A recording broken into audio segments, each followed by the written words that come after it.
मैंने शोर से झगड़ते हुए कहा, मैं पागल हो जाऊंगी। मेरी शक्ल देखो, मैं भिखारन बन गई हूँ। मैं अब तुमसे थक चुकी हूँ। शोर ने कहा, तुम हर वक्त झगड़ती रहती हो, कभी तो प्यार से बात कर लिया करो। मैं अब ये सोच रही थी, बस इसे तलाक ले लूंगी। अपने एक दो कज़न से भी बात की थी जो वकील थे। इन्होंने तसल्ली दी कि हम साथ हैं, आप इससे तलाक ले लो। मैं सोच रही थी कि आज घर आएंगे तो बस इसको बोल दूंगी कि मुझे तलाक दे दो। मैं अपने शोहर का इंतज़ार कर रही थी। वो रात के 10 बजे आया। बच्चे सो रहे थे। दोनों बच्चों के माथे पर बोसा दिया, इनके हाथ चूमे, फिर चारपाई पर बैठकर मुझे आवाज़ दी कि शहनाज मुझे रोटी दे दो।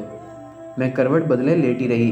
इसने फिर आवाज़ दी कि उठ जाओ। मैं चुप रही। वो पास आया, मुझे देखा, मैंने आंखें बंद कर ली। मुझ पर कंबल ओढ़कर बोला, थक जाती है, सारा दिन किचन में गुजारती है और पूरे घर के काम करती है। वो किचन में गए, देखा तो खाने के लिए कुछ भी नहीं था। एक प्याली में नमक मिर्च डालकर इसमें थोड़ा पानी मिलाकर सूखी रोटी खाने लगा। मैं देख रही थी, फिर खाना खाकर सो गया। दूसरे दिन सुबह सुबह हम किसी बात पर झगड़ने लगे। मैंने उसे कहा, बस मुझे तलाक दे दो, मैं अब बर्दाश्त नहीं कर सकती।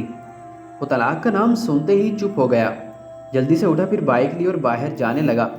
मैंने चिल्लाकर कहा, अल्लाह करे तू मर जाए, मेरी जान तो छूट जाएगी। वो बाइक खड़ी करके कमरे में गया, किसी कॉपी पर कुछ लिखा, फिर चला गया। मैं गालियां दे रही थी, रो रो कर थक गई। मैं उसे बद्दुआ दे रही थी। मैंने इरादा कर लिया कि अब इस इंसान के साथ नहीं रहना। 2-4 घंटे गुजरे और मैं मैके जाने लगी। बच्चों को साथ लिया, इतने में गली में एक शोर बरपा हुआ। मैं रो रही थी। हमारे दरवाजे पर दस्तक हुई। मैंने दरवाज़ा खोला। पूरा गांव चारपाई उठाया, मैं दरवाजे के सामने खड़ा था। मैं हैरान थी, क्या हुआ। इतने में एक लड़का फ़ोन पर बात कर रहा था कि अकबर का एक्सीडेंट हुआ और वो मर गया है। ये सुनते ही जैसे मुझ पर कयामत आ गिरी। मैं साकत खड़ी रही। चारपाई सहन में रखी गई। सब लोग कब्र खोदने की बात करने लगे। कुछ जनाजे का टाइम देखने लगे। मस्जिद में ऐलान होने लगा। अकबर मेरे सामने चारपाई पर लेटा हुआ था। मैं चीखने चिल्लाने लगी, अकबर उठ जा, मैं कुछ नहीं मांगूंगी, मैं तलाक की बात भी नहीं करूंगी। इसके पाँव चूमने लगी, लेकिन अब बहुत देर हो चुकी थी। अब वो मुझे छोड़कर जा चुका था। मैं चीखती रही। इसके जाने के बाद मुझे दुनिया के रंग नजर आने लगे। मुझे रिश्ते बदलते दिखाई देने लगे। जो अपने थे वो सब मुंह मोड़ने लगे। मैं अकबर के बाद दर बदर ठोकरें खाने लगी। अब बच्चे भी कुछ फरमाइश नहीं करते, क्योंकि वो जानते हैं कि बाबा अब नहीं रहे। मेरे सगे भाई भी मुझसे मुंह मोड़ गए हैं। मैं लोगों के घरों में नौकरानी बनकर काम करने लगी। एक दिन मुझे इसकी डायरी मिली, जिसमें लिखा था कि मैं शहनाज से शादी करके बहुत खुश हूँ। वो बिल्कुल पागल है, मुझे समझती ही नहीं, झगड़ती रहती है।